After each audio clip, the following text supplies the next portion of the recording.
Well, thank you very much. I love being a Zoom chair. You can Zoom in anywhere.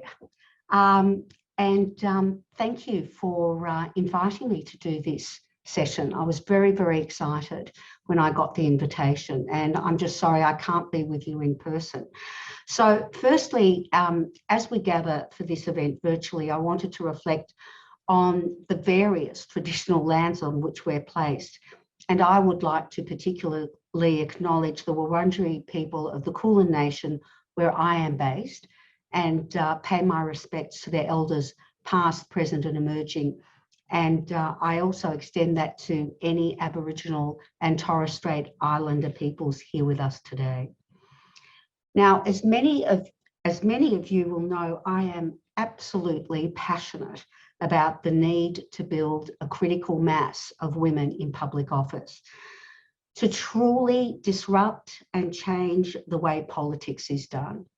This is about optimising outcomes for our country, for us as a society, by ensuring that men and women together share power, leadership and decision-making.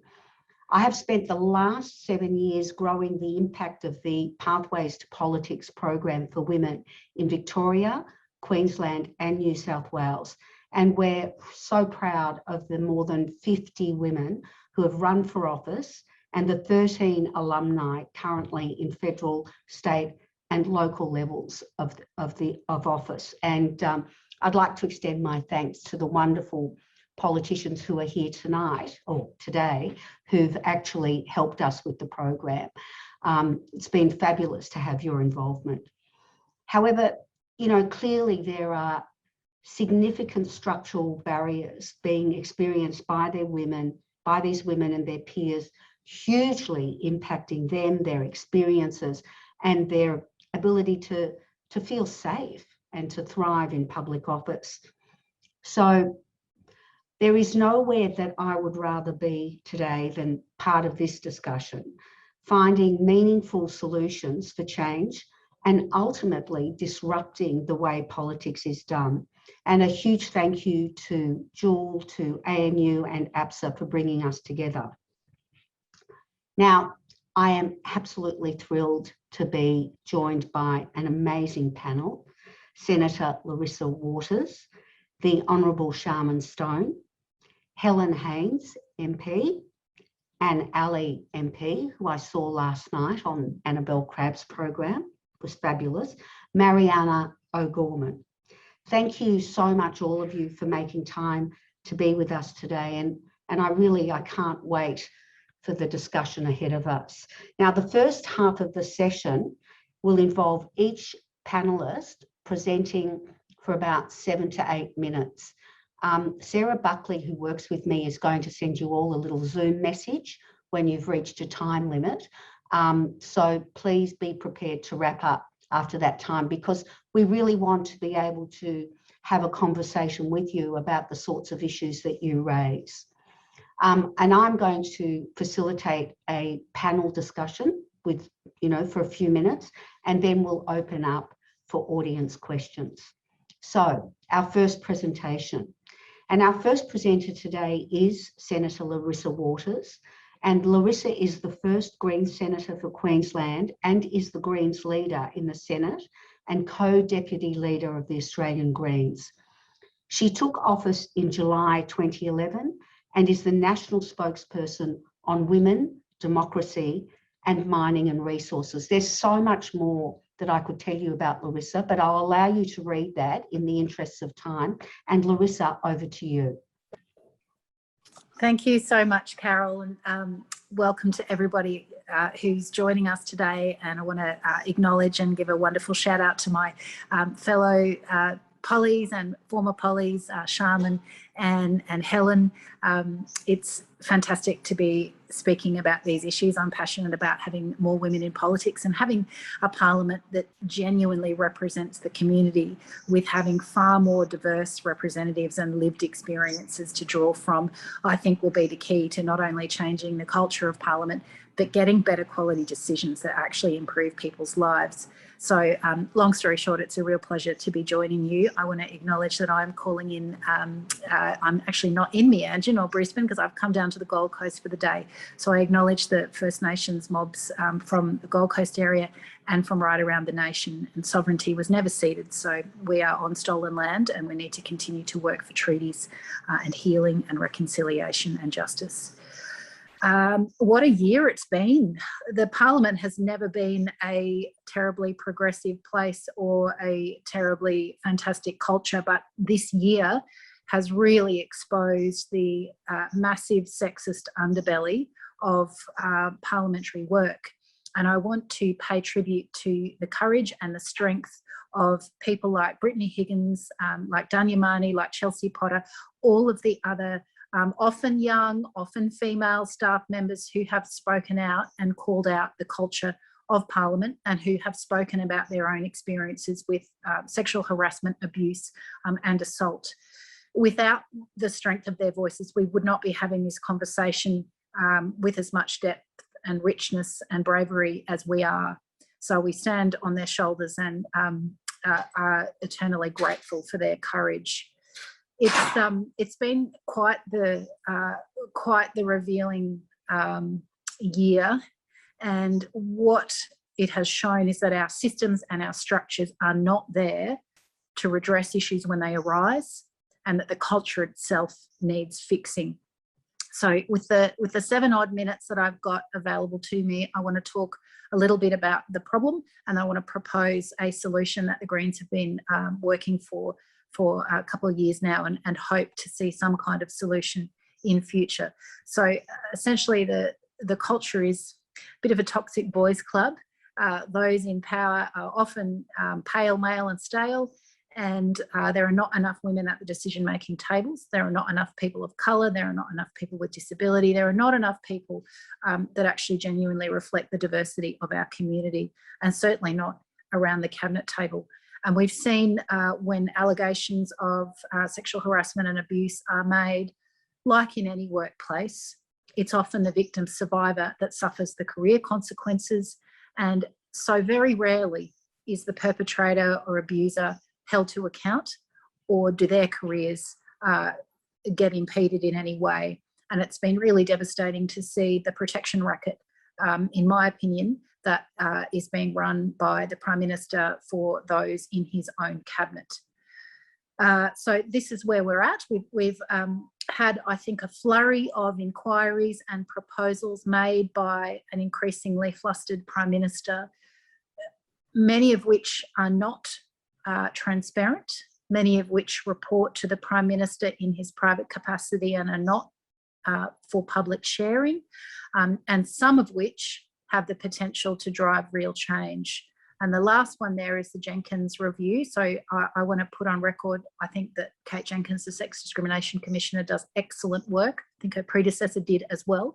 And the Respect at Work inquiry, which looked at sexual harassment in all workplaces, was tabled early last year. The government finally has acknowledged its tabling and is finally starting to take the first few steps to implement some of those recommendations. But they've now charged Kate Jenkins with an investigation into Parliament culture and to make specific recommendations about how to fix the fact that a woman was raped in Parliament House, that men pleasure themselves over the desks of other female MPs, that just a whole raft of disgusting and sexist behaviour has been going on in our parliamentary workplace. So I encourage anyone that hasn't yet made a submission to that Jenkins inquiry to do so. We suspect that the recommendations, and certainly the Greens think that the recommendations should include an independent complaints body, because at the moment, a lot of staff members in parliamentary workplaces, for a start, they don't even know what the complaints process is.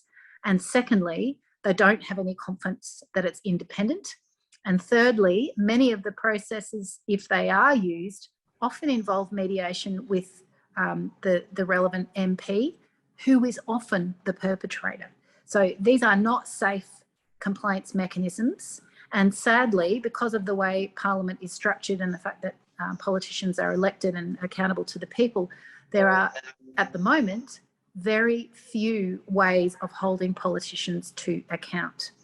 So that is why the Greens have proposed a binding code of conduct, which applies not just to ministers, because folk probably know there is an existing ministerial code of conduct. I'll come back to that in a minute because it's weak and unenforced in my opinion. But we need a code of conduct that applies to all parliamentarians and their senior staff, that addresses not just sexual harassment and bullying and workplace fairness issues, but that addresses things like conflicts of interest. It addresses acting in the public interest, a hope for transparency, really the full gamut of expectations that the public have for their MPs that at the moment are not being upheld, in my view. So we proposed a bill in October 2019 for a binding code of conduct. And the genesis for it was actually that there'd been some comments made by then Senator Fraser Anning with Nazi references, and Senator Pauline Hanson, as she still is, had come into the chamber wearing a burqa. And there'd been a number of other racist and sexist utterances in the chamber itself. So it was our view that the standards of parliamentary behaviour were not appropriate. They were not setting an example for the rest of the nation, and politicians were not being held to account for their racist and sexist and damaging views. So that was the reason for proposing a code of conduct. Now, of course, since then we've seen Brittany, we've seen Chelsea, Dania, the litany of other folk. We've seen, of course, Kate with her allegations against current Minister Christian Porter. We've seen that there's a real need for a code of conduct to address sexual harassment and workplace bullying as well. So that's our proposal for a framework. It would sit alongside the National Integrity Commission, which in our kind of universe would deal with the corruption issues and potentially criminal issues. And we think that the Parliamentary Code of Conduct should be independently administered and enforced by a Parliamentary Standards Commissioner, and that there could also be an advice mechanism for politicians to learn about what the base level standards are, but that those standards actually be able to be enforced by this Parliamentary Standards Commissioner with actual consequences for breach of them, whether it's something as small as an apology or a commitment to undertake training, or whether it was all the way to a censure on the floor of Parliament, or indeed suspension from Parliament. That's the limits of the constitutional ability to kick a poly out. You can't actually fire politicians no matter how gross their conduct. That's what happens at election time. But we think that's a good framework to try to improve the standards in Parliament. And it's been quite confronting to hear many in the business community say that they think Parliament has got a 1950s approach and that corporate Australia is streets ahead. So when you've got sectors that haven't traditionally covered themselves in glory saying you're even worse than we are, it's time the Parliament sat up and took notice. So look, that's one proposal. There are many, and we await the Jenkins review and recommendations with great interest. The challenge will be, does the government of the day actually implement the Jenkins recommendations? Because we know the Respect at Work report lay dormant for about 18 months and gathered dust until such time as events really forced the government to take these matters or to appear to take these matters with some seriousness. So that remains to be seen. But it is important that we have a Parliament that not only represents people faithfully and in the public interest, but that sets an example for other workplaces. And we are so far from that at the moment, it's embarrassing. And the March for Justice outside of Parliament House was such an important moment. And I hope that everyone who's on this call was able to go to their march in their respective cities, because this issue has been around for a long time. Women have been harassed and raped and sadly killed for decades. And it's not okay. It never was. It's certainly not okay anymore. And we, as a nation, need to commit to fixing that culture. Yeah, so Larissa, I'm getting wind up, so I'll just say thanks to everyone. We know there's lots of different models. That's one model, and we're just really pleased this conversation's happening. So I'm looking forward to other people's contribution today. Great. Thanks so much, Larissa. That's fantastic. Can I just ask a quick question? Is the model that you're proposing based on another model that's actually working in another country or another jurisdiction? It's not based on a model, but the Canadian model is a very good one. And if people haven't yet read the Foster Review, which was released a couple of weeks ago now, there's a great little summary that talks about Scotland, the UK and Canada and the various models of a code of conduct. And it points out that actually all of the states and territories, bar South Australia, in Australia, already have codes of conduct. So the federal parliament is really out of step. So there's definitely learnings to be had from many other jurisdictions. Great, because it's always easier, isn't it, rather than reinventing the wheel, to use something that's working. Larissa, thank you so much. It gives us a lot of food for thought. Now I'd like to introduce our second presenter, the Honourable Sharman Stone. Now, Sharman is a writer, a human rights advocate, an academic, and was one of Australia's, or is one of Australia's longest serving women parliamentarians. And I know, Sharman, that you were also an incredibly active tweeter when you were in Parliament, because I remember one of your very controversial tweets around quotas for women in the Liberal Party. And I actually took a photo of it so that I could keep referring to it, because I thought you were very courageous and brave at that time. So Sharman's presentation is titled, "What Do We Want? Why do we want it now? And why does it matter?" Welcome, Sharman.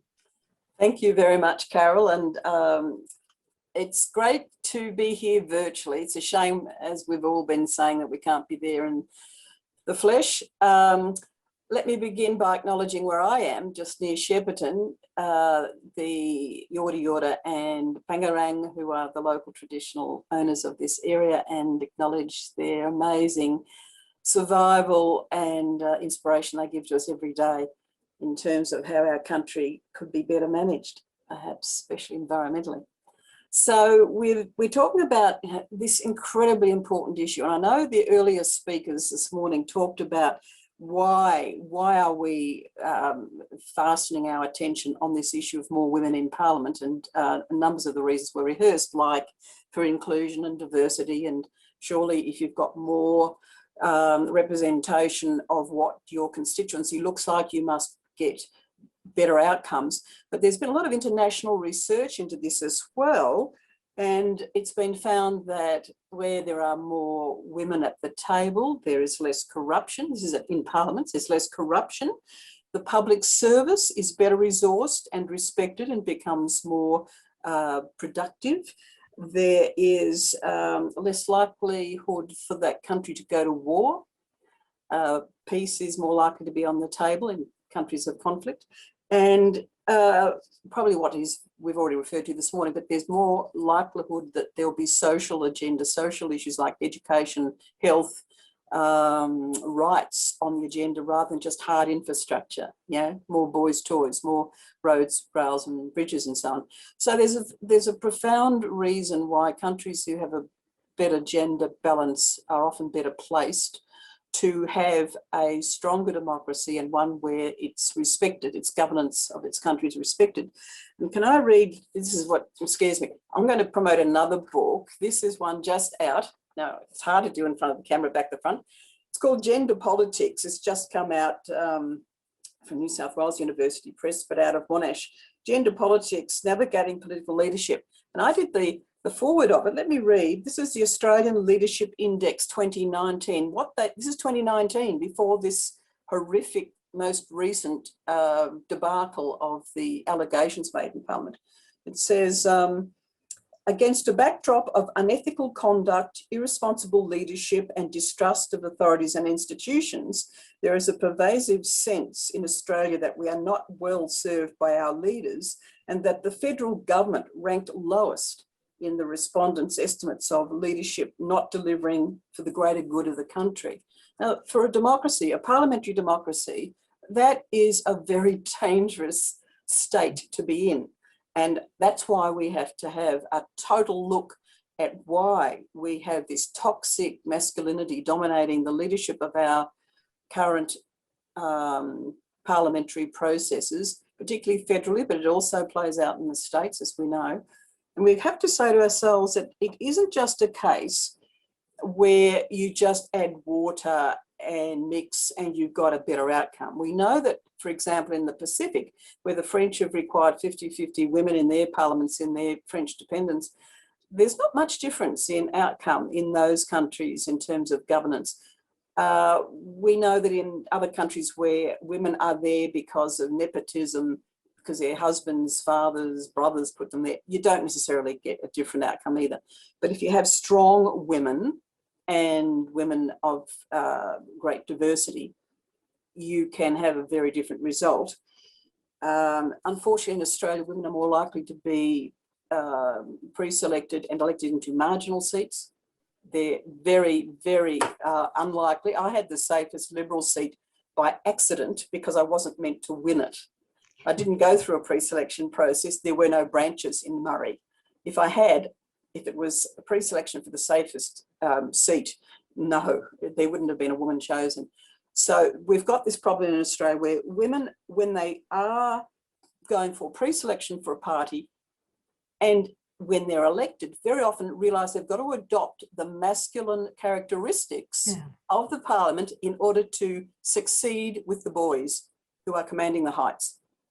And therefore, for a woman looking on at this situation where the staff are preyed upon because of the asymmetrical power relationships, too often with their male bosses or the member or senator themselves, they see that and they see it as dangerous and not somewhere they want to work. But between the members and senators themselves, they realise the number one thing they've got to demonstrate to their almost universally male leadership in cabinet is loyalty to the party, loyalty to the leaderships. And that is a huge problem because it means that if you want to have a caucusing with other women cross-party to perhaps work together like we did on RU486, which was referred to by Annabelle Crabb in her show a couple of nights ago. That women's caucus is my 20 years of parliament where women went across party lines and we managed to succeed. The Senate was great. You can imagine what it was like in the House of Reps with Abbott there and the Prime Minister himself opposing it and so on. But we managed it through bipartisan support. Julie Gillard was the key person with Labor and I was leading the coalition effort. I have to say that there is now a parliamentary friendship group that's just been formed with women, just new, and I'm hoping that's going to make a difference.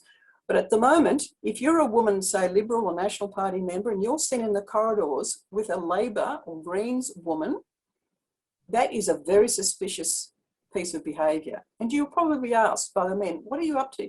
What are you doing? The media is a big problem. The media is in a symbiotic relationship, of course, with the members and senators. They feed off the gossip, the likelihood of spills, who's going up, who's going down, who's having it off with whom, and so on. And in my view, that is a very unhealthy relationship that we have with the press gallery living on the second floor above the Senate.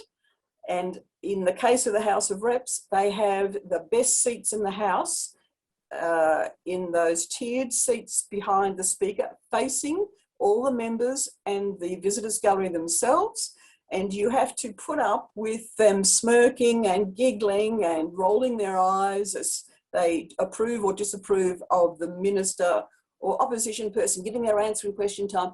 Right. The question time should not be the only window the public and school children in particular have as they visit to what happens in Parliament. Question time is one of the worst reinforcers of the masculine aggression, screaming, yelling of men, but women echoing and aping that behaviour because that is seen as a strong performance. And it'll be written up by the media as a strong performance. Sharman, can I ask you a question there? Because you've obviously watched Annabelle's program.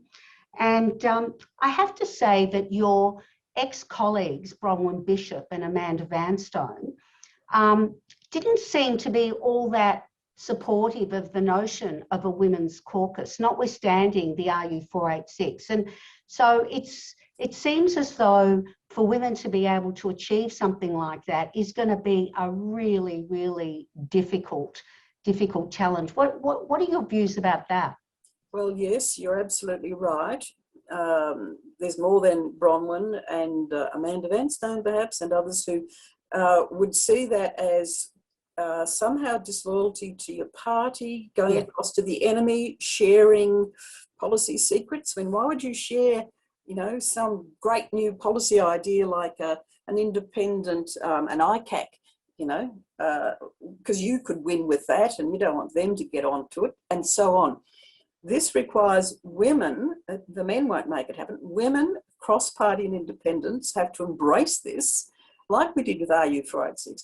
Now, I was the ambassador for women and girls when I left Parliament for 3 years. I went all through Asia Pacific, I think 80 odd parliaments I was in.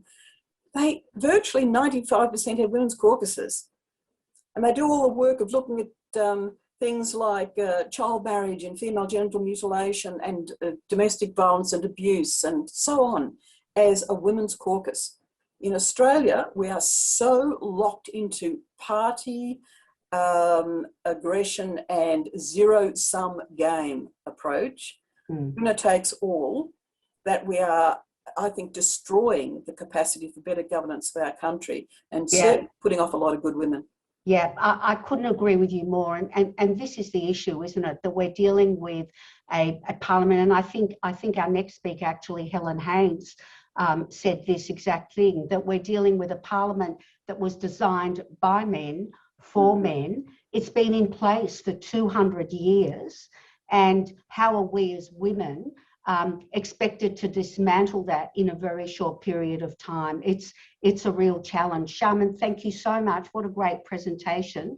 And I'll now introduce Helen, who actually made history in May 2019 by becoming the first independent federal parliamentarian to succeed another in the same electorate since Federation in 1901. Fantastic, Helen. Now, Helen's presentation is intriguingly titled Stockholm Syndrome, Parliament and the Patriarchal Bargain, and we'll explore what women in the federal parliament accept in order to survive and get ahead, which is exactly what we've been talking about. Welcome, Helen. Thank you so much for the invitation to be with you all today. I'm really delighted to be here, and I've been madly cheering for what Larissa and Sharman have just said, and looking forward to the rest of the panel. I'm coming to you today from Bangarang country in northeast Victoria. I'm sitting in my kitchen in Wangaratta. I want to acknowledge Alana Johnson, Chairperson of the Victorian Women's Trust, who had a great chat to about the patriarchal bargain, many other things about being a member of Parliament. I guess I'd like to start by saying that my aim today really is to explore much of what I think has been talked about, but to say it really from the perspective of someone who is in the Parliament right now. And I want to just say that these are reflections, and I've dipped into the literature to try and help me understand them. And we know really, of course, that women are incredibly qualified to take leadership positions right across our society, but there's persistent structural barriers to that equality of representation and leadership. And while we've achieved many gains in the non-public sector, and we've seen the Senate now reach equal representation of women, that we still only have 30% representation of women in the House of Representatives. And since 1901, since Federation, we've only reached 133 women taking up seats in a parliament of 151. So we can't even fill it once yet. And that's not good enough for all the reasons Shaman just explained. As you pointed out, Carol, I've said that the parliamentary structure, well, it wasn't me who said it, many people have said this, that the parliament was set up by men for men, with all the social, cultural, gender and racist prejudice built in. And not only was it set up by men, but it was set up by alpha men.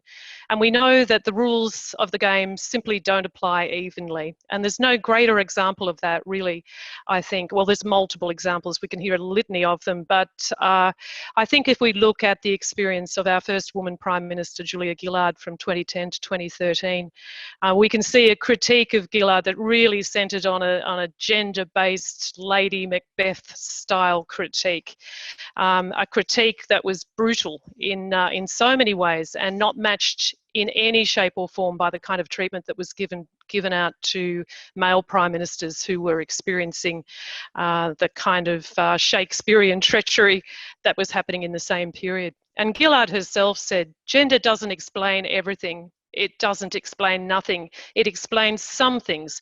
And it's for the nation to think of it in a sophisticated way about the shades of grey. And what I'm absolutely confident of is that it's easier for the next woman and the woman after that and the woman after that. And I'm proud of that," said Gillard. And there's no doubt in my mind that women, me, as a woman in the Parliament now, stand on the shoulders of those who went before, and I acknowledge Julia Gillard's confidence in relation to the treatment of future women Prime Ministers, but there's still no guarantee that our workplace will be easier for the next women, and that's why we need to really understand the rules of engagement, how they're set, and they need to be set explicitly. They need to be written by women and men, and we need a parliamentary code of conduct. So to the patriarchal bargain, in the absence of jointly agreed rules or a code of conduct, I guess that I'm arguing that the patriarchal bargain that was described in 1988 by the Turkish feminist economist Deniz Kandiotti can explain some of the ways that women need to navigate the parliamentary workplace. And Kandiotti said that women strategize within a set of concrete constraints called the patriarchal bargains. And different forms of patriarchy present women with distinct rules of the game and call for different strategies to maximize security and optimize life options, with varying potential for active or passive resistance in the face of oppression. And she says that culture, class and ethnicity impact women's passive or active resistance to the patriarchy. And haven't we seen that in this past 6 months especially? And I love what you, Sharman, had to say to the media back in March, talking about the bravery of those women staffers who came forward. And you said that they'd be feeling the pinch to stay quiet so as not to risk making the party look bad, and that it was all about maintaining power, control and government. Such wise words from you. And when we think about the cultural institution of the Parliament, we also have the subculture of the parties. And we know what happens when women party members are at odds with their party positions. We've only got to look at Julia Banks when she announced in August 2018 that she was not going to be recontesting after the Turnbull spill. And she said, "I've always listened to the people who elected me and put Australia's national interests before internal political games, factional figures, self-proclaimed power brokers and certain media personalities who bear vindictive, mean-spirited grudges intent on settling their personal scores." And we know what happened to Julia. About a month later, we had Anne Sudermalis, who used parliamentary privilege to call out the boys' club and the bullying that she experienced. And of course, both these women were invited to step away from the public light and go to the United Nations, and indeed Anne did that. And most recently too, we've seen the member for Bass, Bridget Archer, stand up and speak out against policy for the cashless debit card. And when she did that, we saw the Prime Minister who came out the next day and said that MPs should be allowed space to breathe, but must ultimately be backing the government's agenda. So we know what happens when women speak out in the party.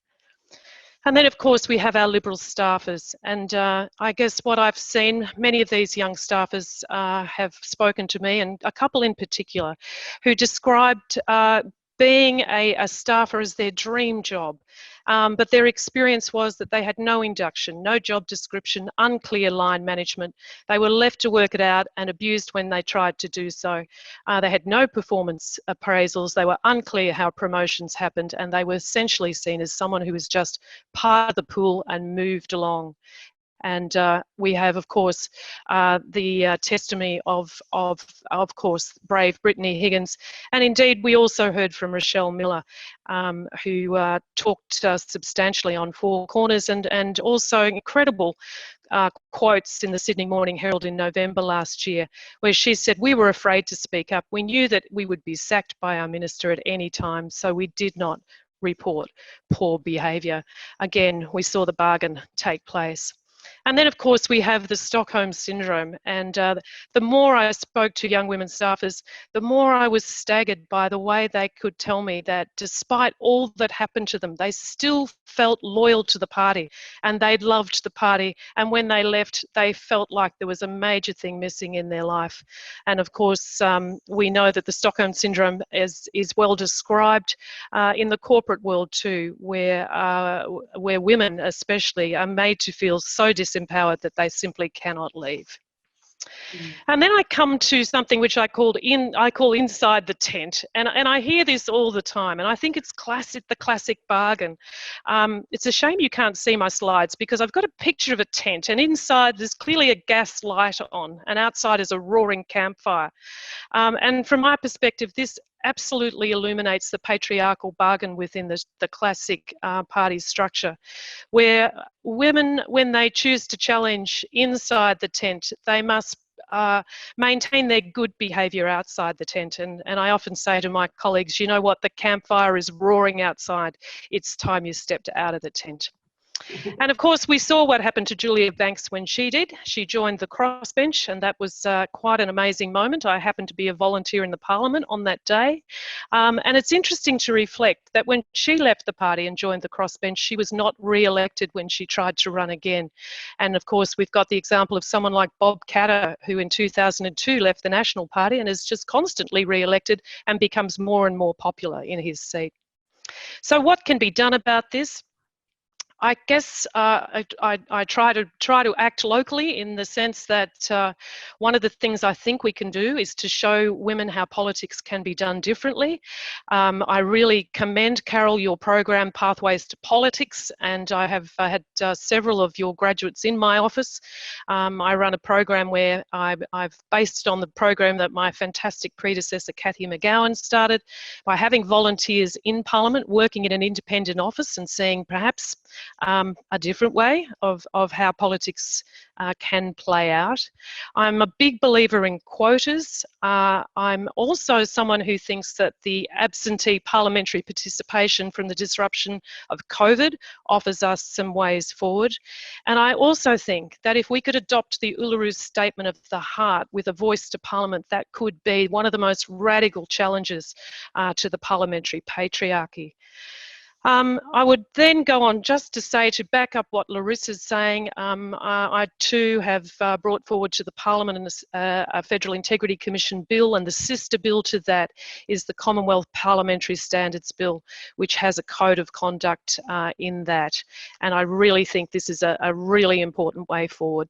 Yeah, Helen, in conclusion, Helen, I couldn't agree with you. Can I just ask you one quick question before we have to move to the next speaker? You are obviously a woman of great merit. When I looked at your background, you have a doctoral degree in medical science and a background in epidemiology, public health, rural health. You're a nurse, midwife, teacher, academic.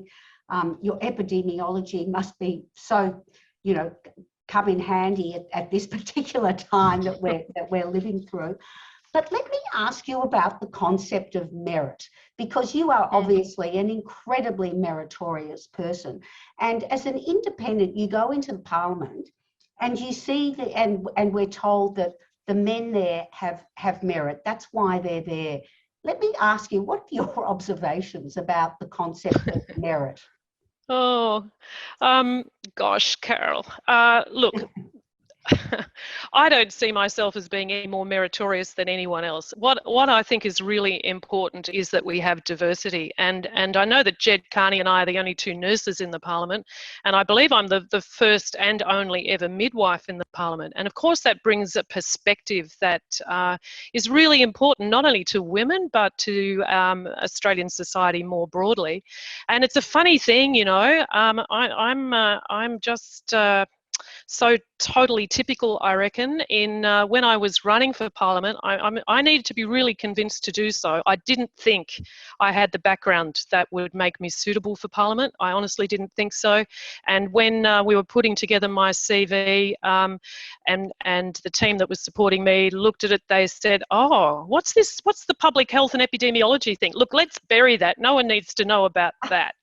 And isn't it strange? First major thing, well, the first major thing I had to cope with was local bushfires, but then a pandemic. And I've got to say that background in health and public health has been pretty handy. Yeah, I bet it has. And we feel very, very lucky to have a woman like yourself in federal parliament, and particularly as an independent, which I think, you know, we've sort of watched the evolution of independence in Australian parliament, and it's getting more traction and becoming more powerful. So it'll be interesting to see how that progresses over the next few years. Helen, thank you so much. That was such an interesting presentation.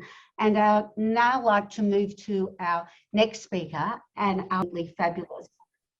And Anne is actually talking today about centering intersectionality, gender and race in Australian politics, which is such a vexed issue. And thank you so much for bringing this up, Anne, and welcome. Thank you so much, Carol. And can I start by saying that I'm coming to you all from Noongar country in Western Australia, in my home in the northern suburbs, and I pay my respects to elders past, present and emerging wherever we are. I just want to start by taking a minute to pause and express just how astounding it is to me that we are still talking about this issue in 2021, when women have been a part of Parliament, albeit sporadically and albeit much of that time in a minority, for many, many decades. And Carol, you mentioned the ABC show Misrepresented. I think, you know, I watched the show as well, and I think what that highlighted is that we are here talking about this today because we are still dealing with the legacy of misogyny that continues in our Parliament. But the other thing that it's highlighted for me is that while we have increased numbers of women in Parliament, it's not enough. It's not the end game. We still have so much further to go. And so I want to bring some perspectives into the discussion today, and I want to talk about two things. I want to talk about representation, but I want to talk about beyond representation and talk about participation as well. So I'll start with representation, and I'll start by contextualising this to say that I am part of that 30% or so of women in the lower house, but I am also part of only 6% of parliamentarians who come from a non-Anglo-Saxon cultural background. So I'm even more of a minority in that regard. And it is actually impossible for me to talk about gender without also talking about race. It is impossible for me to only think about misogyny as only being about my gender, because it's so intertwined with race and cultural background. Some of the other speakers have mentioned diversity. You know, a few years ago, I visited the Egyptian Parliament. As many of you will know, I was born in Egypt. I come from Egyptian and Moroccan heritage. In the Egyptian Parliament, they have quotas for women. They have quotas for disability, and they have quotas for Indigenous Egyptians, the Nubians. In the Egyptian Parliament, there are 11 people with disabilities, and 9 of them are women in the Egyptian Parliament. We have such a lack of representation of women from intersectional backgrounds, women who are women with disabilities, women from different racial backgrounds, Indigenous women, the whole gamut. And so I think when we we talk about diversity, it becomes very easy for us to talk about diversity only through a gendered lens. And often what that means is that women from other, who have other intersectionalities get left out of that conversation. To give you an idea of this, in the 2019 election, only 1 in 10 candidates was from a culturally and linguistically diverse background. 1 in 10 candidates was from a non-Anglo-Saxon background. And you compare that to the composition of the Australian population, it is a woeful underrepresentation, particularly for women from different backgrounds. But as I mentioned earlier, representation is not the only thing. We have currently, as Helen mentioned, I think it was Helen that mentioned, half the Senate, almost half the Senate, I think it is female. We have now significant representation of women comparatively in the lower house. But once you get elected, there are a number of barriers to actually participating. You know, you're at the table, but you're not allowed to eat, or you're given the crumbs. And the first one of that is tokenism. We're still treated very much tokenistically. If you have a look at the last few question times, women are really given questions that relate to substantive issues that aren't just about women's issues. And tokenism is seen as, you've got this kind of a lack of ability to represent more than just the interests of your gender, or in my case, of your own cultural group. I've had instances where I've actually had to push back and say, look, I'm not going to stand up and talk about what Pauline Hanson said. You can get a white man to do that. So you have to constantly resist being put into this box. And why isn't economics also a women's issue? Why isn't infrastructure also a women's issue beyond the fact that women can drive on the roads that the men build? The other issue that was raised, I think it was Sharman who raised this, was about marginal seats. Women are overwhelmingly overrepresented in the marginal seats and underrepresented in the safe seats. Now, when I got asked to run for the seat of Cowan because it was a winnable seat, I had absolutely no idea what that meant. I did not come from a political background. You would have been lucky if I could have named my federal representative. I was completely non-political. So I had no idea what that meant. In the 5 years that I've been in Parliament, I've come to realise there is a stark difference between being a marginal seat holder and being a safe seat holder. And when you're a marginal seat holder, you are expected to hold your seat. And that is the extent to which you are allowed to participate in the Parliament. You have to hold your seat, especially when you're on one of the most, smallest margins in the universe. And it limits, it puts an actual barrier to what women can actually do, how far they can go, how much they can get into leadership positions, and how much they can contribute to the Parliament. So increasing representation is one thing, but it's no good having women in the Parliament if we're not going to be allowed to participate to its fullest extent. If we can't break through those barriers, if we can't shatter that glass ceiling and participate on an equal footing with the blokes who are in the Parliament, it is still a boys' club. Having more women is going to change that, but the culture needs to change. And that can't just be on us. That's got to be on the men as well. And that's such an interesting, as you were talking, I was thinking to myself that in my corporate life, there have been times when I haven't wanted to be stereotyped. So if I've had an issue, I've gone to a male colleague and said, you need to bring this issue up for me. Do you find that in Parliament? Have you got a colleague that you can go to and say, well, I don't want to be the one to point out that XYZ is being racist. Would you please bring up this issue in Parliament? I'll often do both. So I'll raise it first, and I'm really forthcoming in calling it out. But I I think it's incumbent on me to put pressure on others to also call it out. It shouldn't just all fall on my shoulders. And you are constantly resisting these kinds of stereotypes. You know, I don't just get called a bitch.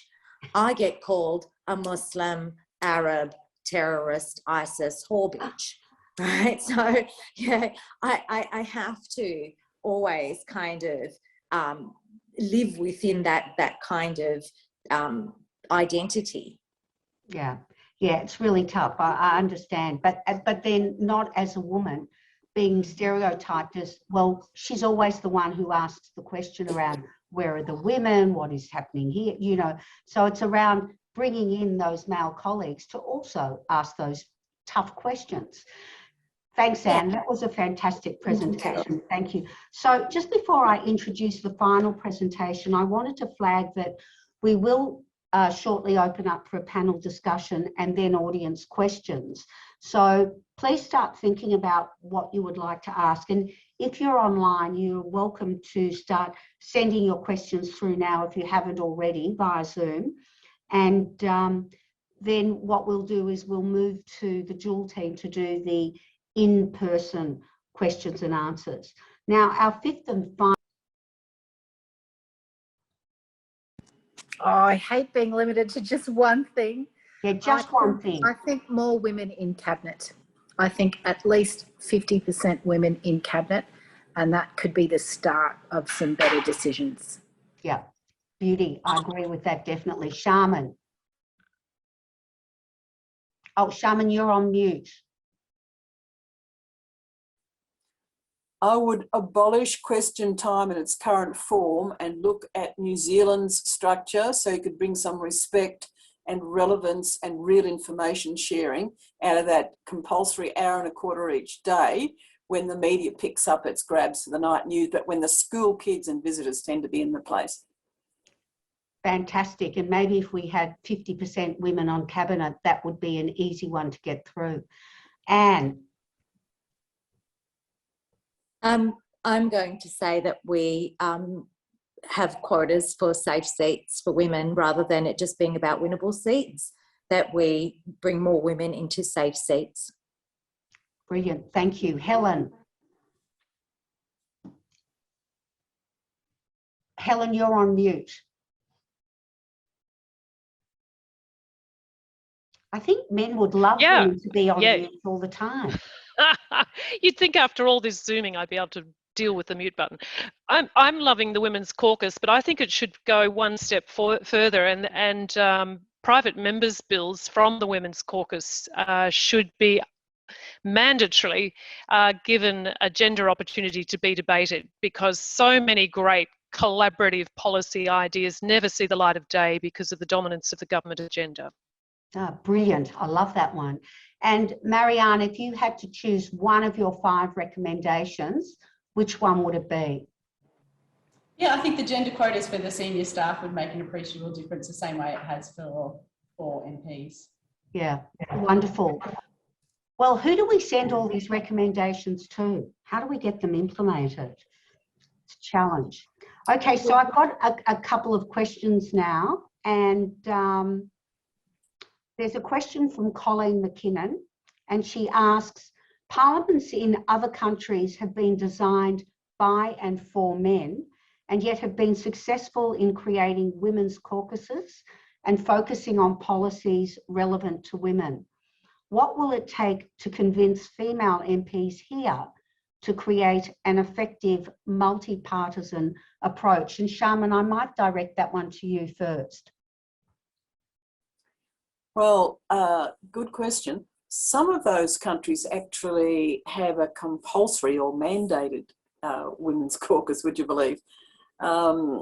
It's like we've got a compulsory Committee of Public Works and Foreign Affairs, Defence and Trade. They've got a women's caucus, which men can join. But most of them are driven by women who say, right, there's 50 of us or 100 of us or however many in that parliament, and they are driven themselves to say our gendered discrimination, our issues as people experiencing real hardship in our country, greater poverty impacts, greater climate change impacts and so on, we're going to take hold of the agenda in relation to these matters, and we'll do it better cross-partisan or cross-party. And it's women's leadership, their own leadership, that does it. And sometimes they have men engaged as well. I think one of the tragedies of all of this is we've only had one man, a good man today, making a contribution. Too often it's just us women in our echo chamber saying the same things over and over. And we've got to get good men standing up and saying, I'm going to be advantaged as an Australian if this changes in the way that's being described. So, yeah, you're absolutely right. And interestingly enough, you know, I've been part of what was originally called the Male Champions of Change movement, which was actually started by Liz Broderick, who was Kate Jenkins' predecessor. And that has been enormously successful in the corporate sector, so much so that it's now become the Champions of Change Coalition, because it's men and women working together side by side to ensure that necessary changes are made. And I saw that you wanted to make a comment. Yeah, I did. Thank you, Carol. There is actually now one starting up, and I'll just relate to everyone here what happened when I was approached to co-convene it, that I was actually pulled aside by women in my own party and told not to. Told, you know, that, you know, don't fraternise with the enemy, so to speak, in not so many words. So, you know, I agree with Sharman here. I think that it has to come from the women themselves, and we do need to break down a lot of the stuff that Helen was talking about as well, and really come together on this. We can't leave it up to anyone else. It has to be something that we do. So I'm actually on a couple of different ones. I'm on with Larissa and I and someone, a Liberal member of Parliament, have the Parliamentary Friends Against Violence Towards Women and Children, and you know, that's been working really well. I just find when we do come together across party lines, we actually can achieve so much more, but we do have to break down that kind of mentality of, you know, it has to come from us. Yeah. And Helen, if I could ask you, there was a question from Kate Gautier which said, codes of conduct are notoriously unenforced. How will this code of conduct be any different? And surely what we need is enforceable standards, I guess almost like a compliance standards, as exist in other sectors. Yeah, I think the key to this is as Larissa described, and what's in the Commonwealth Parliamentary Standards Bill is an independent commissioner that does have power to enforce. It's crucial. Otherwise, it can just be paid lip service to. And Larissa made the point about the ministerial code of conduct, which is, of course, is not transparent to most of us, and well, clearly doesn't get enforced. So. Yeah, it needs to have that independent commissioner alongside it. A code in and of itself is not sufficient. Yeah. Larissa, do you have anything to add to that? Yeah, look, that is the idea of the model, that you have it independently enforced, because exactly as Helen has just said, and she and I are often of one mind on these sorts of integrity issues, the ministerial standards as one model are shrouded in secrecy, enforced by the Prime Minister after a investigation, often by his chief of staff, and there's no transparency, there's no rigour, and it's often not even published. So that is exactly the opposite of what should occur. You should have the standards for all to see, they should apply to all. They should have this independent Parliamentary Standards Commissioner to enforce them, and the sanctions that can apply and should apply should range from, as I mentioned earlier, apologies or retraining, or training, which should be mandatory, I might add, noting what's happening in today's news, that in fact the sexual harassment training won't be mandatory for MPs, which I'm flabbergasted by, but right through to censure and suspension. So agree, you can't just have it on a piece of paper, it's got to be enforced, or everybody knows it means nothing, which I think is what's happening with the ministerial standards at the moment. Yeah. And Marianna, do you want to add anything to that? No, but one of the recommendations that we have made is for a code of conduct. I think it is really crucially important. Yeah, and that sort of flows into another question, which is from Barbara Bakey. If a male MP was found to have breached the code of conduct, in the business world, they would be stood down or sacked. But how can this be dealt with given a politician is elected and therefore can't be sacked? Marianna. Yeah, I don't know the answer to that question. I think the problem is not necessarily the consequences for that. It's actually, you know, because once it becomes public, you know, that person, that their job, they have to resign, I guess. You know, once there's that media storm, most of the time you would expect that they would have to resign. It's actually kind of the step before that in how do you actually facilitate that complaint, ensure that it's fairly heard, and ensure that women can, you know, come forward with that type of allegation against MPs. Sharman, how do you think that could play out?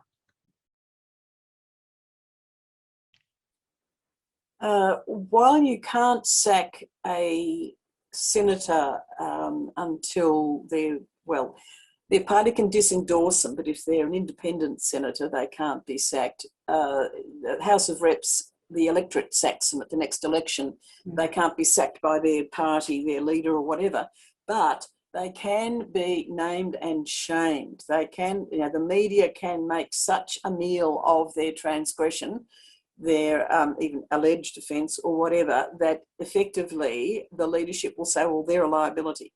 We might lose their seat now.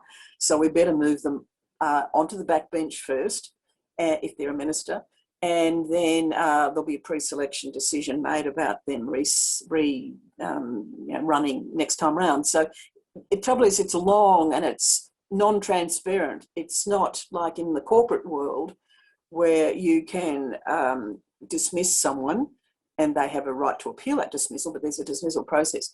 You know, before you mentioned we should have all staff positions advertised, I couldn't agree more. We should also have all ministerial promotion possibilities advertised. So when a leader decides that he's going to swap someone, demote them if you like, drop them, that position, that person's told, sadly, we no longer need your services as whatever you are, treasurer or whatever, that new treasurer position should then be advertised amongst all the ministry, all the House of Representatives or Senate, and people can then put forward their CVs and put forward their argument why they are an appropriate replacement treasurer.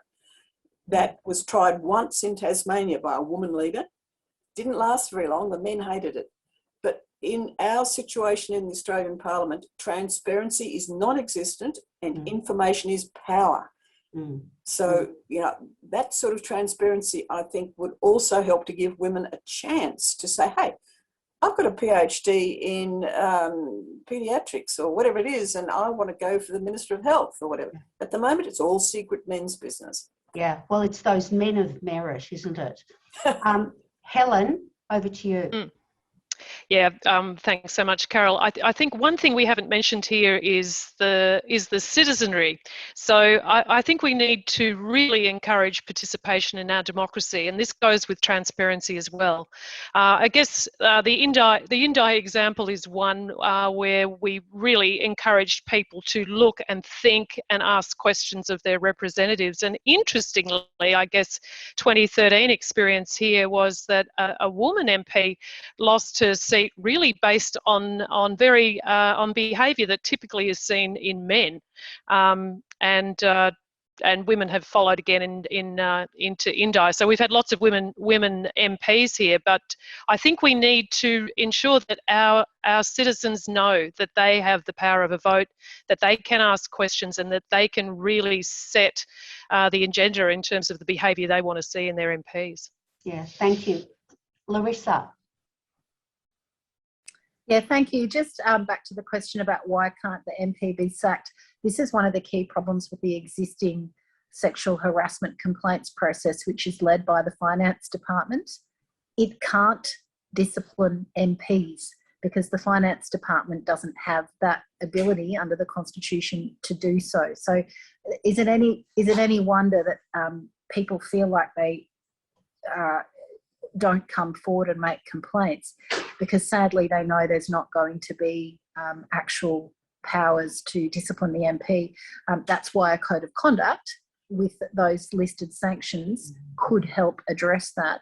But interestingly, you mentioned the fact that media pressure could influence an MP to stand down and do the right thing of their own accord. Yes, it could work that way, if only it worked that way more often, because I lose fingers when I think of how many MPs in the ministry have scandals associated with them that perhaps in years gone by, they would have resigned. But in my view, standards have dropped so low and everything gets brushed over by the Teflon Prime Minister that we currently have. And also, defamation is being used as a weapon. Many of those ministers and other MPs use the threat of defamation or actual defamation to silence not only the media but also other politicians. So it's a very potent mix. Anne, over to you. Thank you. I just wanted to pick up, first of all, I agree wholeheartedly with what Larissa just said about the standards and, you know, what politicians get away with now and retain their positions, their ministerial positions and their roles compared to, you know, even a decade ago. We really have seen a drop in standards. But I did also want to raise the issue of merit because that's been talked about here. And, you know, when I first got elected, a former female politician said to me, "Anne, you need to be prepared to leave your brain at the door." And, you know, for somebody who has carried around her brain as the only thing that got her through so much of life for a very long time, I found that really difficult to deal with.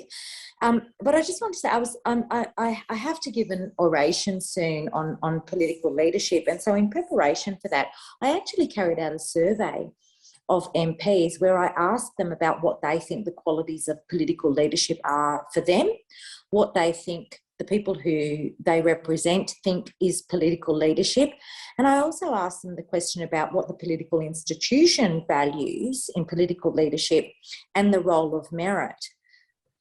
Nobody who responded to my survey said that merit played a role in political success. In fact, every single response said that merit played little to no role in political success. So all of this talk about merit really is undermined by this acceptance among virtually every politician who knows that merit plays little to no part in political succession, political promotion. For every promotion that I've gone for, I've submitted my CV because that's what I'm used to doing, and I can guarantee you nobody's ever read it. Well, that's really depressing, Anne. Yeah. Okay, I've got another question from Katerina Bugovaz, and excuse me if I've mispronounced your name. And Katerina asks, do you think parties, and it sort of goes to your point, Anne, about diversity, do you think parties are doing enough at the very grassroots level to welcome, encourage and pre-select diverse candidates? While today's discussion is encouraging, I sadly suspect the next federal election I will see the same carbon copy candidates, and as a mixed race person who grew up in a low socioeconomic background, that doesn't reflect my reality. Anne, would you like to take that one first? Yes, I would. And Katerina, you are absolutely right. We are not doing enough. You know, I despair at the fact that for Labor, that some of the most safest seats are the most multicultural seats. That's just a fact. If you've got a seat with a high multicultural demographic, it's likely to be more Labor leaning. And those seats never go to candidates from the same cultural background of the majority of the constituents. We've just had a state election here, and one of the most safest seats has a high number of Africans and Vietnamese, and we didn't even bother to look for a candidate who is of that same background. I think it is, it's something that I speak about within my party. I'm not shy about speaking about this within my party. I think it makes for a better party. It makes for a better parliament.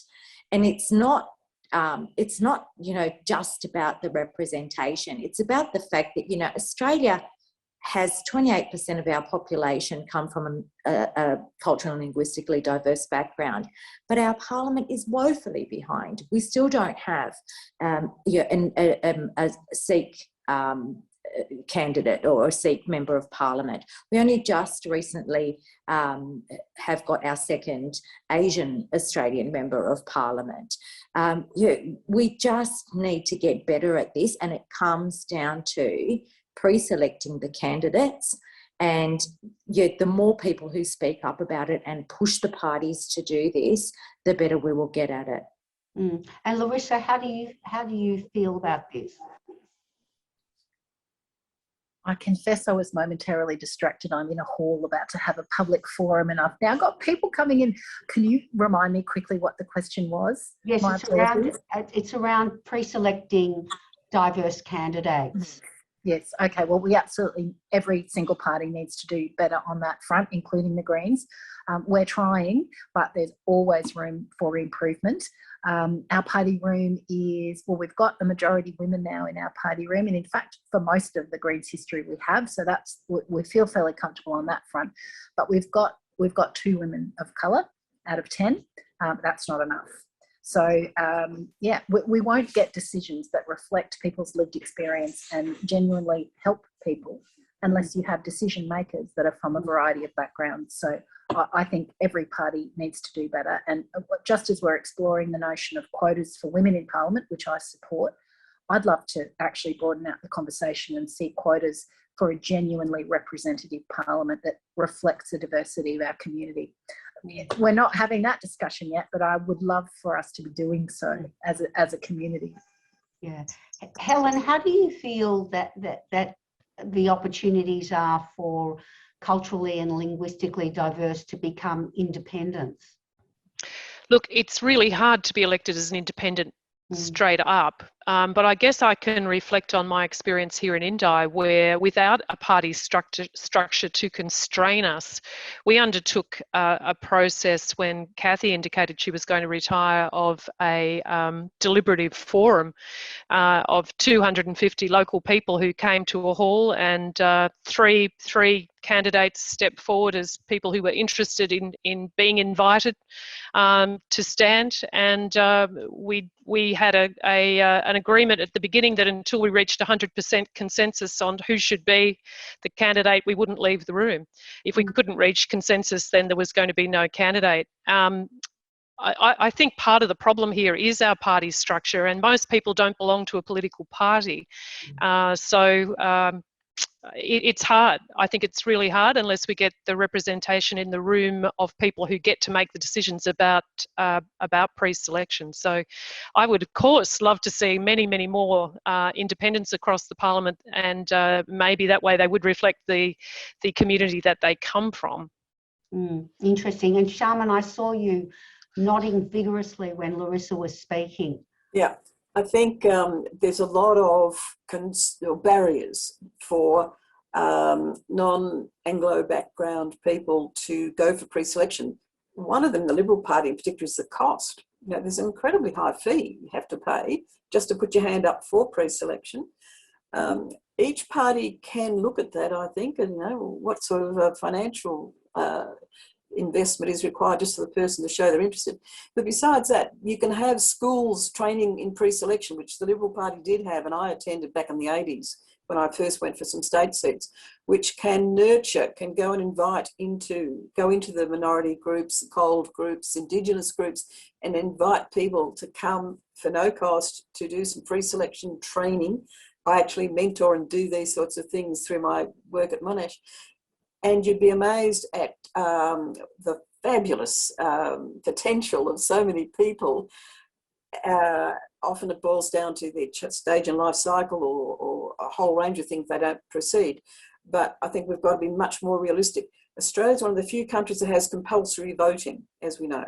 So these people, they might speak with an accent, they might not be white-skinned, but they vote if they're citizens and over 18.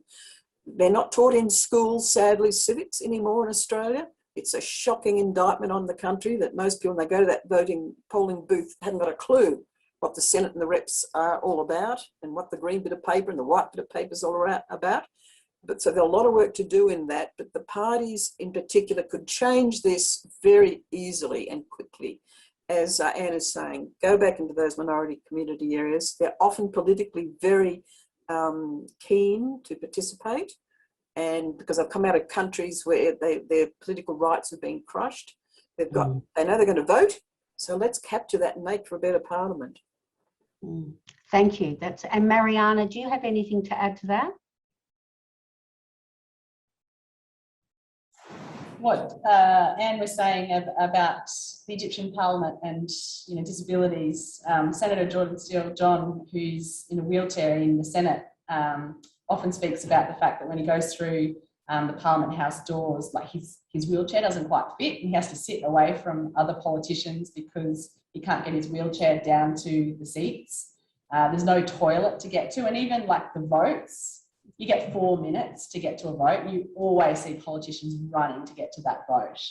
And you can't get there quick enough in the wheelchair. It's not designed for people with a disability.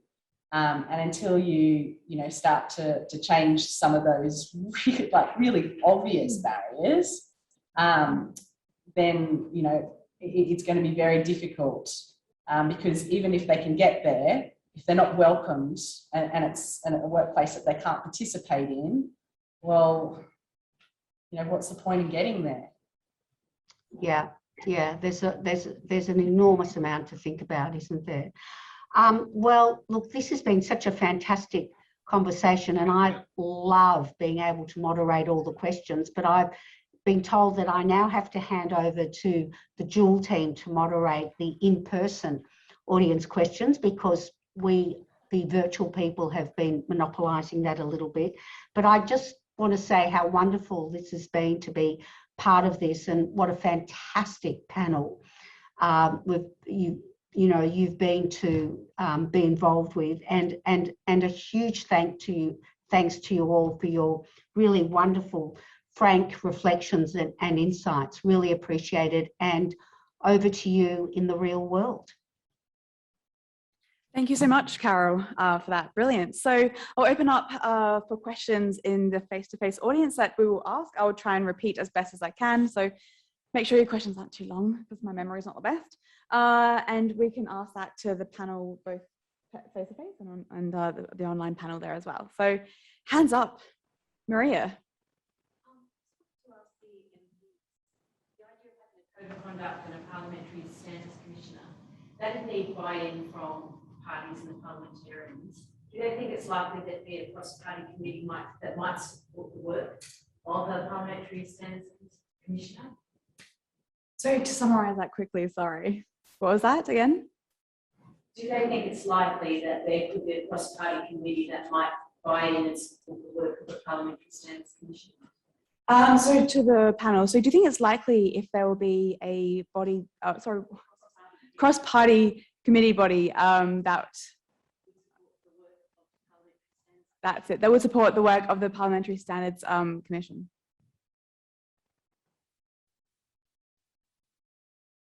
Anne? I'm sorry, just to clarify, is the question to support setting up a Parliamentary Standards Commissioner, an independent commission on parliamentary standards, or is that what the question is about? Buy-in from the party, so on an ongoing basis. So on an ongoing basis. I think the current parliament, that's going to be highly unlikely. I think the fact that we've been waiting for so long for a federal integrity commission, it signals that. I think that at the moment, the way that the current parliament wants to deal with standards is in a very superficial way of each party saying, well, we'll handle it this way or we'll handle it that way. We'll bring in this, perhaps we'll bring in a code of conduct. We'll have an independent inquiry, which we'll appoint one of our former chief of staff to do. So I think currently what Larissa was saying about the standards in Parliament being lower now than they were, say, a decade ago, I don't think this current Parliament you'll find that. I am hopeful that it could happen. I think it's a great idea, but at this stage, with this current makeup of the Parliament, I don't think it's likely. Larissa might have a different perspective on that.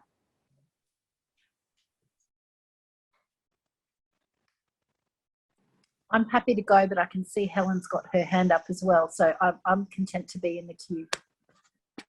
Okay.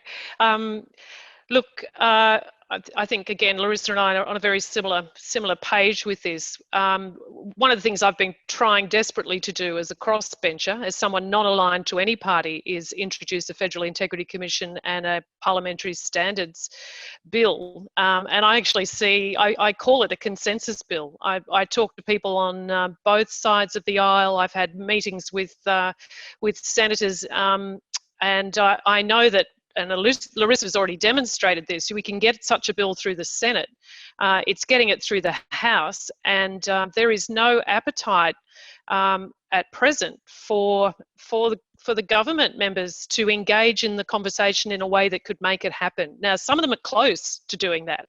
Some of them are close. From right now in the House, we have 75-75. We've had to have the Speaker cast his vote a couple of times. So I'm very, very keen to reintroduce the bills that would establish such a thing, and I need one courageous person, actually, from the government side to say, you know what, we actually should do this. Let's do it. Let's do it. Let's debate it. Let's vote on it. But who knows? We've got a few more sitting weeks coming up, Larissa, and perhaps there are members of Parliament who think, you know what, enough is enough. I want to be that person who's brave enough to reach consensus and make this happen. Yeah, I agree with the comments of Helen and Anne so far. We've been pushing for a federal corruption watchdog for 10 years. The federal level of government is the only level of government that does not have some form of corruption body, and the need for it is obvious. The Senate actually passed a bill for a strong corruption watchdog with teeth, independently set up and well-resourced to do the job and to cover the conduct of politicians and those that seek to influence them. The Senate passed that bill, which I introduced that in September of 2019. So we're coming up on 3 years now that that bill passed the Senate. And interestingly, fun fact, it only passed the Senate because One Nation abstained from the vote. They couldn't bring themselves to vote for a Greens bill, but thankfully, with the numbers being the way they are, their abstention was enough to see the bill pass the Senate. But as Helen has indicated, the bill sat there on the House notice paper, and the government is under no obligation to bring it on for a vote. We tried to push for that with a concurrence motion, so we used all of the various parliamentary strategic tactics that are available to us in the Senate to try to force the House's hand. We lost that procedural vote, and so we didn't get to bring the bill on for a substantive debate. Long story short, the government said that they wanted to do a corruption watchdog. I think they were dragged kicking and screaming to it, but they have now thrown everything in its path. COVID was a perfect excuse to delay the bill, which actually they'd committed to 18 months prior to the pandemic. So sorry, I don't buy that COVID was an excuse. And they are now doing a third round of consultation, which is ironic because they have ignored the input from experts in the first and second rounds of consultation. So in my opinion, I agree with Anne on this one. I just don't think the government wants to do it. And one look at the various media stories surrounding misconduct, in my view, misconduct by sitting ministers is such that they're worried what this body would expose. And even their own version of a body, which is delayed, is really weak and essentially won't cover politicians and will create a new level of really bad offence that commission would investigate, not just your standard run-of-the-mill corruption. So long story short, I think the political will is lacking. There are various parliamentary mechanisms, it's various parliamentary friendship groups. The numbers and the support for it are very finely balanced, but ultimately, if the Prime Minister's not driving it, it's not going to happen. So I look forward to a change of government personally, and ideally with the Greens in an influential role, so we can make sure that the Commission has teeth, is independent, and will actually moderate the behaviour and lead to better outcomes. Brilliant. So we have another question. Kim? Great. So it's Kim Rubenstein here, and I just wanted to make two quick comments and ask one question. One in relation to being able to sack members of Parliament. We shouldn't forget that there are disqualification provisions in the Constitution, which sadly you, Larissa, had to follow in relation to dual citizenship. But there is a disqualification provision in relation to people being found guilty of punishable offences of imprisonment. And then there's extra in the Electoral Act in relation to bribery and undue influence. So it could be a simple amendment to the Electoral Act to say that someone being found guilty of sexual harassment could be no longer able to be a member of Parliament. So there are ways of actually thinking about that. The second point in relation to Marianna's presentation and the reference to the role of alcohol, I think is just fascinating in its historical resonance. I mentioned Catherine Helen Spence this morning as a key woman involved in drafting. There were many women's suffrage movements who were working in the 1890s, not only around suffrage, but around the role of alcohol in society. And Section 13 of the Constitution is there because of the women who wanted to make sure that the states would continue to have control over the regulation of alcohol, because they saw the regulation of alcohol being so fundamental to women's well-being in society. So I think that resonance in terms of that being a continuing issue today is really powerful. But the third point, which is the question, is each of you have mentioned really powerful recommendations for change in terms of cabinet, in terms of senior leadership. What about the Expenditure Review Committee? Power is where money is spent. If we had women equally represented there, do you think we would see different budgets that truly take into account women's lived experiences and needs in society? I might take the liberty of jumping in. I think that would assist. At the moment, I think there's only one woman on the Expenditure Review Committee, and I think that's Minister Ruston, and I stand to be corrected, there might be more than one, but there's certainly not gender parity. And you're right that they're a very influential subset of Cabinet that have the purse strings. But it brings me to another point. There used to be a women's budget impact statement, which was axed in 2014 by the then Prime Minister, Tony Abbott. It had been in place for about 25 odd years, and it served as a gendered analysis of the impact of the budget. We should not only bring that back, but we should also have a gender lens on the input to the budget, not just an examination of what happens once the budget is drafted. So I think we need a gender lens on the budget on the way in and on the way out. And you're right that I don't think that will happen unless you've got more female voices around decision-making tables, including the Expenditure Review Committee. Can I just also say there are a number of, I was astounded that there are a few parliamentary committees that don't have any female representation on them. And so I think we could start by doing an entire review of all parliamentary committees and ensuring that there is female representation. I also want to say in relation to the alcohol-free events and the recommendation, I am the queen of alcohol-free events in Parliament. I take my tea and coffee everywhere I go. So I am all about alcohol-free events. Can I jump in?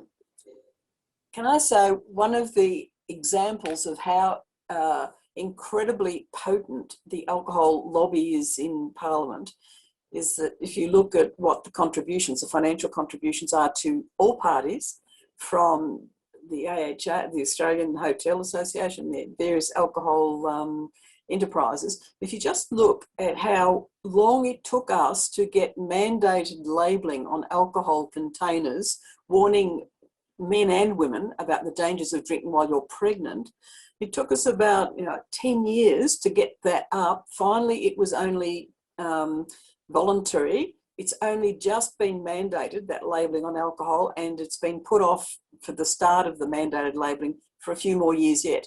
So, the power of the alcohol industry is extraordinary. You have to be aware of the number of nights which are free alcohol drink tasting sessions and so on. Parliament is awash with grog. I think it sounds almost ridiculous for me to say so, but I think one of the problems is there's no public bar in Parliament. It was closed, and someone referred to it before as being converted to the childcare centre. If there was a bar, not public, available to parliamentarians and staff in Parliament House, it would make the whole show a bit more transparent, perhaps, than people having to drink in their rooms behind closed doors all the time, or when they go out on Wednesday nights. Just one small issue. But in terms of the ERC, the budget, let me say there's usually a woman on it. Kelly O'Dwyer was on it for a long time as Finance Minister. Usually the Finance Minister's got a Parley Sec or now Associate Minister who's a woman. It's not just the woman being on it. It's, as I've said way back in this discussion, it's not just the woman, it's what the woman is prepared to stand up and fight for. She's not captured by the patriarchy, and that's another matter. So gender mainstreaming, we teach all through our aid budget, all through the Asia Pacific. We help other countries do gender mainstreaming and gender budgeting, and we've abandoned ourselves in this country, which is quite extraordinary. Thank you. Marianna, do you have anything to say about that? Or? Oh, yes, just to add, you know, when it was the Rudd-Gillard government and you had people like Tanya Plibersek and you had people like Jenny Macklin, that's when you saw the rollout of economic policy that would really help women, like paid parental leave. That was the introduction of paid parental leave, you know, the increase and introduction of childcare rebates. So that greater representation across the board in women in all portfolios, particularly those that have the economic purse strings, I think, yeah, definitely it has a big impact. Brilliant, thank you. And we have a question from Sonia. Thank you so much, Carol, for moderating such a fantastic panel, and to all the panelists. I want to follow on from your point, Sharman, about international lesson learning. So I'm interested, how many of the panelists, MPs, are familiar with the international framework of gender-sensitive parliaments and its plan of action and its toolkit to assess the gender sensitivity of parliaments, which has been used in numerous parliaments around the world? I'm ashamed to say I was not aware of it. It's news to me, but I'll chase it.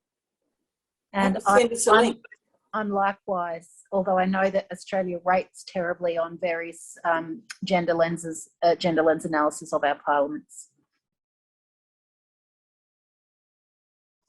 Yes. Well, thank you so much, Sonia. And reading up on that might be quite useful and fantastic. So on that, I mean, unless we have any further questions, okay, I might run a microphone up to you guys, and then that'll be the last question. Oh, Nat, would you like to run? Sorry. Yes. So for the panel. I just have a question for Marianna. Really interested in the survey you did for the staffers. You mentioned the prevalence of sexual harassment, shocking and not surprising statistic. What else did you learn from the survey? What did surprise you? The impact for women who reported sexual harassment. I guess it's not surprising that women face negative consequences for reporting sexual harassment. But the number and the severity of the impacts they faced was something that really troubled me.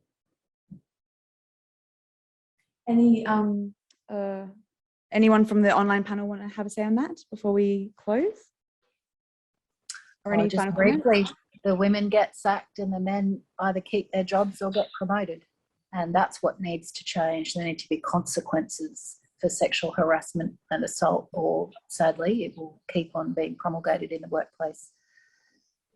See, We found it was much more common for the victims than the perpetrators to be punished after reporting sexual harassment.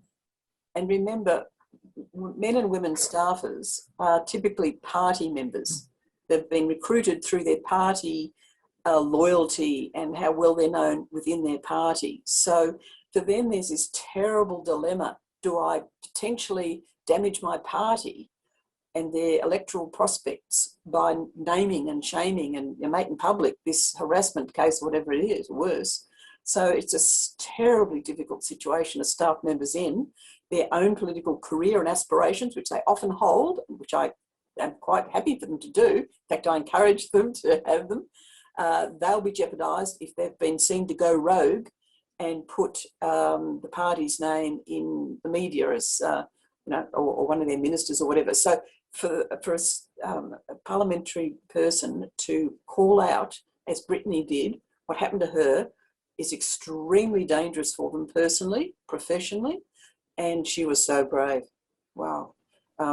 So that's the problems that we're facing without any transparent structure for confidential reporting, anonymity all the way through if wished, and real consequences.